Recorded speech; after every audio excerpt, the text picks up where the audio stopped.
क्या मैं हो सकता हूं? बिल्कुल अच्छे स्टूडेंट बनना चाहता है यार, मेरा सिलेक्शन हो पाएगा क्या, मैं डॉक्टर बन पाऊंगा, ये बिल्कुल सबके दिमाग में आता है। तो मैं आपको एक छोटी सी स्टोरी सुनाता हूं, ठीक है। और मैं आपको एक सिंपल पर्सन की स्टोरी सुनाता हूं कि वो दिल्ली में था और दिल्ली में वो क्या करता था कि वैसे टीवी सीरियल वगैरह में उसने काम करना शुरू किया, ठीक है। 3-4 टीवी सीरियल्स में उसने काम किया और पहले की बात है काफी उसको मूवीज वगैरह से ऑफर आए, तो उसने मूवीज को मना कर दिया। उसको ये लगता था कि वो इस लायक ही नहीं है कि मूवी स्टार बन सके, वो उसमें इतना कैलिबर नहीं है, उसको ये लगता था। मतलब उसका सीधे स्टेटमेंट था कि I am not good enough to be a hero in a Bollywood industry, ठीक है। मैं इतना बड़ा कोई स्टार, मैं कुछ बन ही नहीं सकता, मतलब उसको ऐसा लगता था। याद रखना, आपको भी ऐसा लगता है, दुनिया में हर पर्सन को ऐसा लगता है जब तक की चीजें अचीव नहीं हो जाती, हर पर्सन को डिप्रेशन आता है। अब उसी ड्यूरेशन में क्या हुआ, उसकी मदर एक्सपायर हो गई, तो अब बिल्कुल वो पागल हो गया, परेशान हो गया। मदर अकेली थी, फादर तो थे नहीं, तो उस पूरे के पूरे एक ही पर्सन लाइफ में था, वो भी चला गया। तो उसने क्या किया कि चलो उटपटांग हरकतें करते हैं, और कई बार क्या होता है कि हम उटपटांग हरकतें करते हैं वो सही हो जाती है, लेकिन कब जब हमारा इंटेंशन सही हो, हमारा रास्ता सही हो, हमारी मेहनत सही हो। अब उसने क्या किया, काम ले लिया, चलो ठीक है मैं मूवी में काम कर लूंगा, मेहनत करना शुरू करी, ठीक है। पहली मूवी जैसे स्टार्ट हुई बंद में चली गई, दूसरी मूवी स्टार्ट हुई चलती रही, वो भी थोड़ी देर में बंद में चली गई। फिर एक मूवी की जो है वो शूटिंग शुरू हुई, और उस समय तक नाना पाटेकर जो है काफी फेमस एक्टर बन चुके थे, काफी फेमस एक्टर हो चुके थे नाना पाटेकर। अब क्या हुआ कि जैसे एक कमरा होता है ना जिसमें सब प्रैक्टिस कर रहे होते हैं, भाई नए स्टार है, अपने रोल के लिए प्रैक्टिस करना है, वो पर्सन भी प्रैक्टिस कर रहा था, ठीक है। और ऐसे ऊपर से होल बना हुआ था, ऐसे होता है सीढ़ियों के पास में से होल होता है जिससे कमरे में दिखाई देता है, तो वो ऐसे खड़े होकर उसको देख रहे थे, और उसको देख रहे थे, और वो पर्सन एक्टिंग किए जा रहा था सेम रोल को 1 बार 2 बार 3 बार 4 बार 40 बार 50 बार 60 बार 70 बार 100 बार, कम से कम उसने उसी की प्रैक्टिस करी, उसी चीज की प्रैक्टिस करी। नाना पाटेकर जो उस समय काफी फेमस हीरो थे, वो आए और उन्हें डायरेक्टर से बोला कि इंडियन इंडस्ट्री को बहुत बड़ा सुपरस्टार मिल गया है,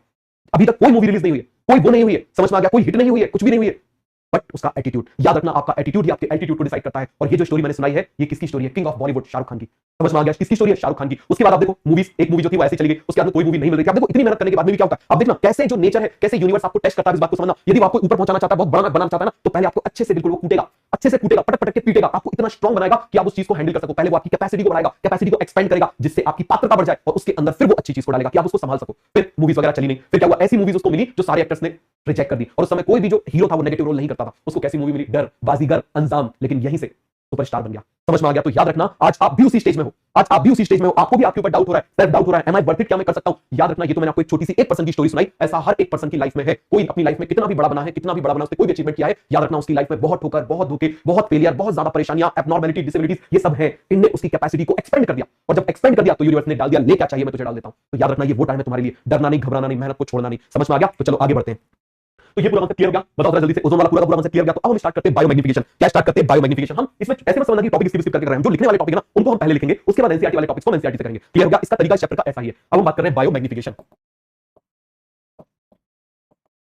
अब क्या होता है बायोमैग्निफिकेशन? देखो जरा, सक्सेसिव ट्रॉपिक लेवल पर, जैसे आप इस तरीके से समझना, मान लो यहां पर मैंने वाटर बना दिया,